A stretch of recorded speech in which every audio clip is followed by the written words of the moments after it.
country's Navy and Coast Guard can go it alone in the nation's waters, even with all the intimidation and harassment from the Chinese Coast Guard and PLA militia. And the armed forces of the Philippines and government would not be denied in spreading the Christmas cheer to the troops who guard and watch over the country's interests in the West Philippine Sea. Our Patrick De Jesus has more on this Christmas gift giving in the WPS. From December 3 to 14, the Armed Forces of the Philippines conducted resupply Aurora missions in the West Philippine Sea. Christmas packages stationed on the 9 Philippine-occupied features, including Parola Island and BRP Sierra Madre in Ayungin Shoal.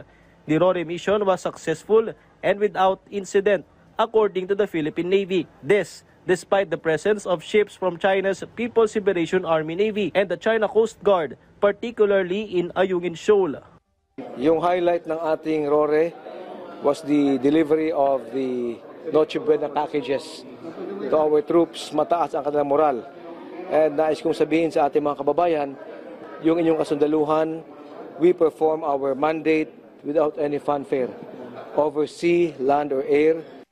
Meanwhile, the AFP welcomed the Senate's ratification of the Reciprocal Access Agreement between the Philippines and Japan. 19 senators voted in favor of the resolution. It is expected that defense and military cooperation between the two countries will deepen with the help of expanded joint exercises, which will strengthen our maritime domain awareness, intelligence sharing, and humanitarian assistance and disaster response. This can be likened to the Visiting Forces Agreement of the Philippines with the United States and Australia. It is also not new for Japan to participate in exercises with the Philippines in a maritime cooperative activity in the West Philippine Sea earlier this month. Their Murasame-class destroyer ship JS Samidare also joined the sail.